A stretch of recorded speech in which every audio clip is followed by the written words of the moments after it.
expensive way to figure out what you don't want to do with your life. The student loan debt crisis reached $1.71 trillion this year. You know, I gotta say, it feels nice to be a part of something so huge. I became a lawyer because fuck dreams, am I right? I read everything about law school. I did make some friends for life, but frankly, I'm not sure that they were worth it. Thanks for coming.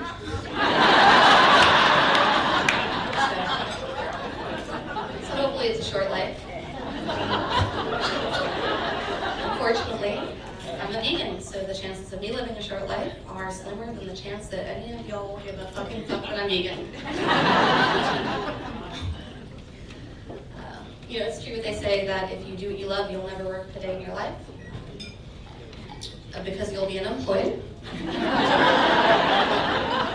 I am. Unemployed attorney, guys, I did it. I can't afford a vacation, so I'm just going to drink until I don't know where I am.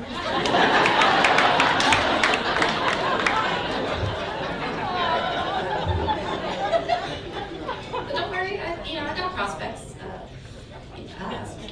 My feet are not cute enough to sell feet pics online, but I do have 2 kidneys. Some liver I haven't wrecked yet, so if any of y'all are in the market. I'm 30 and I'm single. Fellas, let's start the bidding at how about I pay you?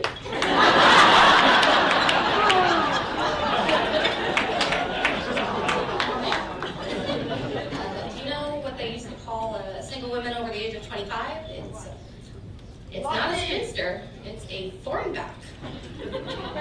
I can't even get a hug with that reputation. You know, and it's not fair. I'm not like other girls. I know exactly what I want for dinner. I've been thinking about it since second lunch.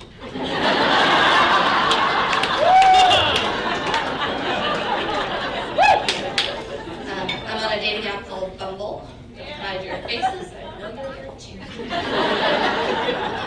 On Bumble, after matching with someone, the woman must not only message first, but must do so within the first 24 hours. And if you think that I have the time to sit around sending messages under a tight deadline, then you've been paying attention. I do have that time. You know, but it's still a lot of pressure. You know, particularly when I'm having low days. I struggle with depression. So I'm not always up for sending fun, flirty messages to strangers. I end up sending messages like, "Damn boy, are you a toaster? Because I'd really like to take a bath with you."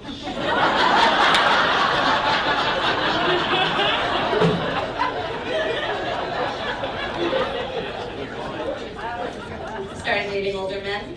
I am so sick of men in my age bracket. Millennials.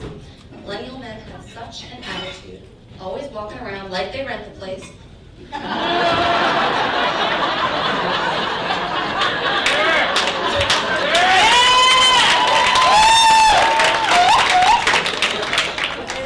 man living in his mom's basement used to be the butt of the joke, but now with the rental market being so crazy, it's like, dang, we've got a whole basement here?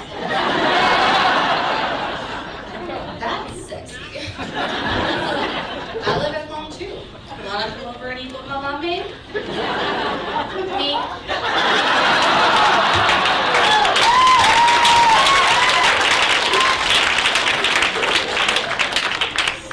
Will I take this for dinner?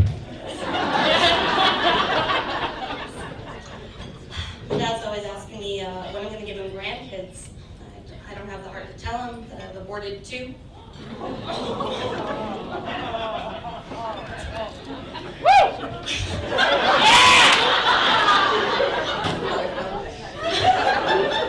Janel wants grandkids too. Whenever I'm dating a man she doesn't find attractive, she'll always tell me, "Janel, he's not in your gene pool." But he shouldn't be in my gene pool. That makes him a cousin.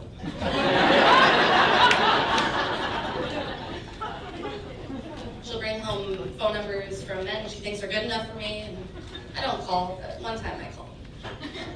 It was my dad.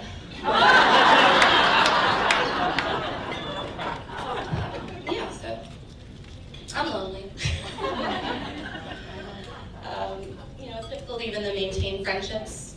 adulthood. No one talks about Jesus' greatest miracle of having 12 close friends in his 30s.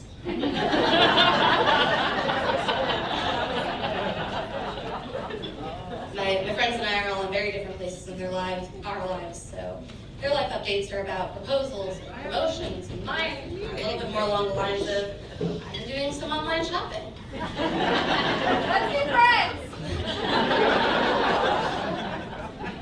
Hopefully today's package will be the one that fills the void. I have 2 senior dogs. They're my best friends in the world. One of them has congestive heart failure, so I googled the signs of canine congestive heart failure, and on the list is sudden death. So thank goodness I now know that the best way to figure out if your dog is dying is to first check to see if she's already dead. So now, in the event of sudden death, I'll be prepared to be too late to save her. Feels really good to have a plan.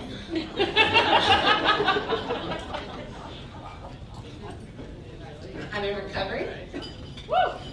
Yeah, baby! I am so brave.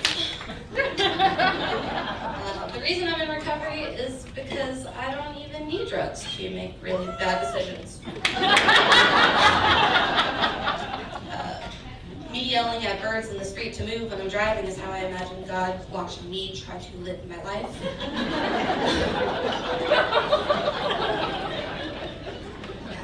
I could never relate to the term drug abuse because I've always trashed my drugs, Like a lover, even when I'm tired or not in the mood, I'll always let them fuck up my life. Dopamine levels. Yeah. I have anxiety. Woo! Fuck anxiety! Come on, people!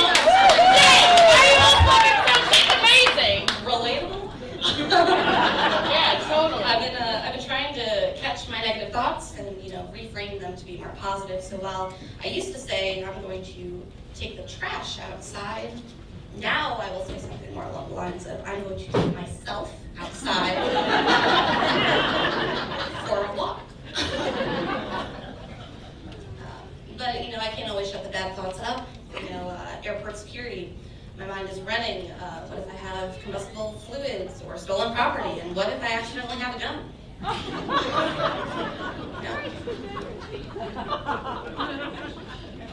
And taking exams, you can't bring your phone into the exam, so I'd always leave it at home, but still my mind is running. What if my phone goes off? What if they check my pockets? And what if I accidentally have a gun?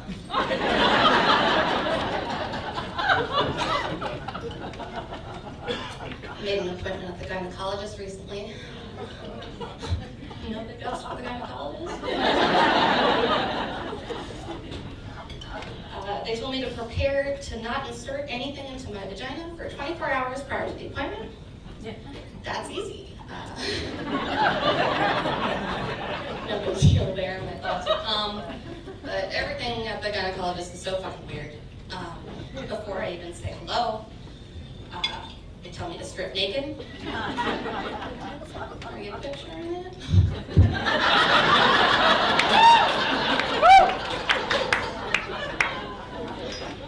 Within seconds of the gynecologist entering the room, she is nestled in my pubis. Then she takes a tire jack.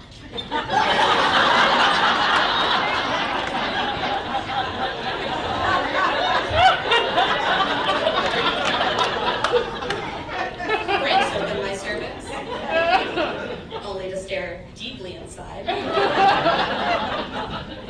thigh flesh is grazing her hair. This is the moment that she chooses to compliment my socks.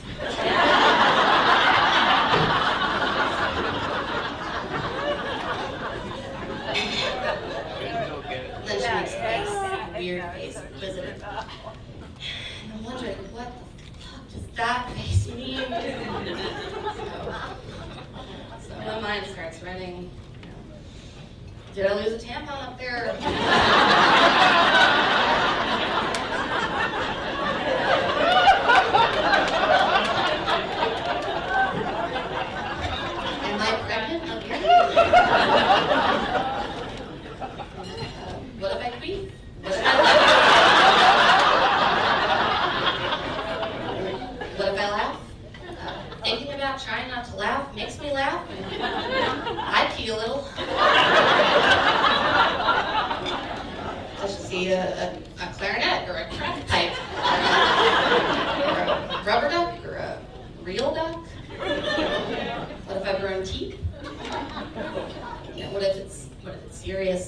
scared is deadly, medically serious, like, what if wedged deep up there, what if I accidentally have the gun?